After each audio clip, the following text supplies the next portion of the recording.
Hello everybody, this is Chaos with Chaos Esports Productions, bringing you another Bronze to Masters League Series game. Today we're going to be looking at a ZvT here on Frostlander Edition, and this is going to be a very interesting game because, one, I've got my new microphone. I hope it sounds awesome. I hope you think it sounds awesome. And we are up against a Platinum level Terran player, which means we could be close to a promotion, which would be very exciting. So I'm hoping that that'll happen here in the next couple of games. I might have already been promoted for all you know. No preface there. Anyways, so we are going to be doing our typical build for a 4-player map. We're going to be going hatchery first, feeling pretty good about it. And yeah, so I do want to make one quick comment. On Saturday, I am going to be casting several different events. First, at 10 a.m. Eastern Standard Time, I'm going to be casting for a show match, probably in conjunction with the Base Trade TV. A show match. We've got Liquid Tasia. We've got drone stop. We've got Puzzle. We've got Dragon, and we've got, who's the last guy? Got to think about it. Dragon, Puzzle, Tasia. Wow, I'm drawing a blank. I'll remember it here soon. Trust me. Anyways, we've got a $1,000 show match that No Dice Gaming is going to be putting on through Base Trade, and I will hopefully be co-casting that. So feel free to check me out there. I'll put a link to the Team Liquid post down below. Also, the Top Dog League finals are this weekend, starting at 1 p.m. Eastern Standard Time on the Thunderdog Esports Twitch channel, so feel free to check me out. I'll probably be casting the back end starting at around 2 or 3 o'clock Eastern Standard Time and going until the end. And then I will also be casting a $100 show match with a couple of our No Dice Gaming players. I don't remember which ones. I think it was Ghost and Darkness, but don't quote me on that.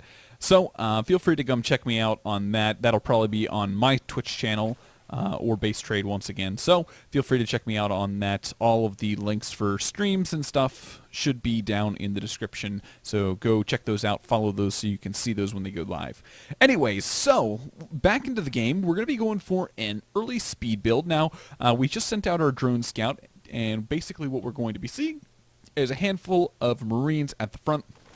And this generally means that our opponent is going to be going for a relatively quick command center, playing a little bit more on the defensive side, and, I'd say overall we're feeling pretty comfortable about things. We can continue droning pretty heavily, don't really need to worry about anything, and then once we get up enough gas, we're going to go ahead and get our speed rolling.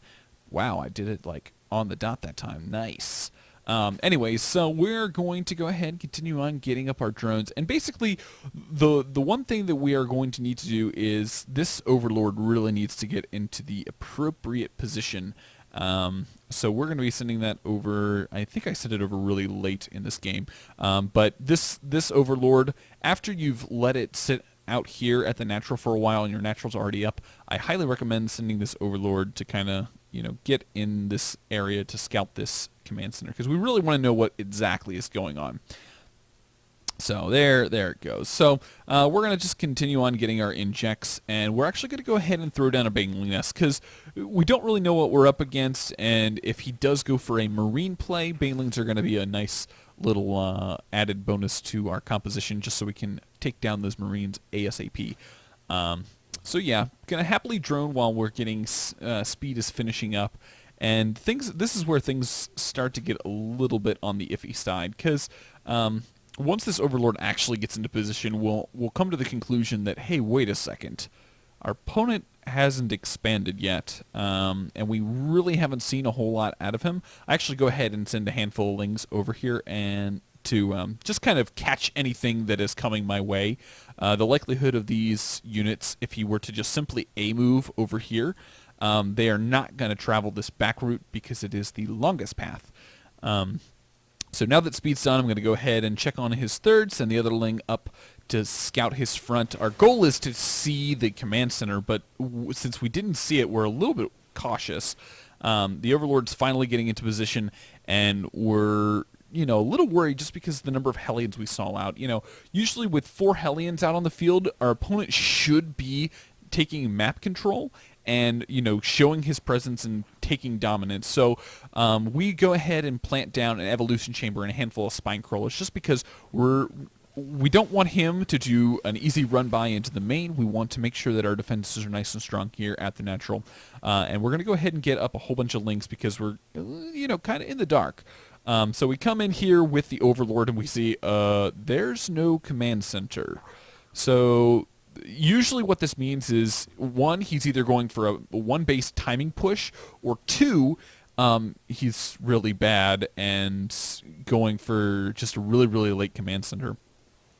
But usually when your opponent doesn't get his command center down here like this, it just means that he's focused a lot more on getting out units rather than going for the economic play. So we're going to try and catch his units off guard. We don't get quite a full surround, but we are going to catch a couple of the Hellions, and at this point we kind of need to back off.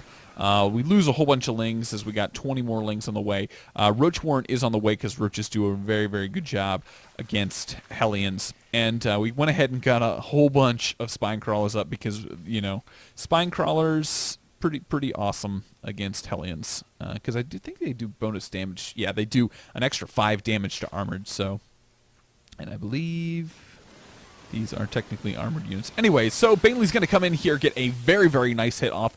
And at this point, we're pretty comfortable to go ahead and push a counterattack. If he hasn't gotten his wall off, the game is more or less over. If he has gotten his wall off, we have the opportunity to potentially Baneling bust him. And then whether or not he can hold that will be 100% dependent on how his macro was. As we see, his macro in this game wasn't that very good. As he says, lol, wall fail, and calls GG with a big giant smiley face. And that is going to be it. So, once again, I hope you guys enjoyed. If you're new to the channel, welcome.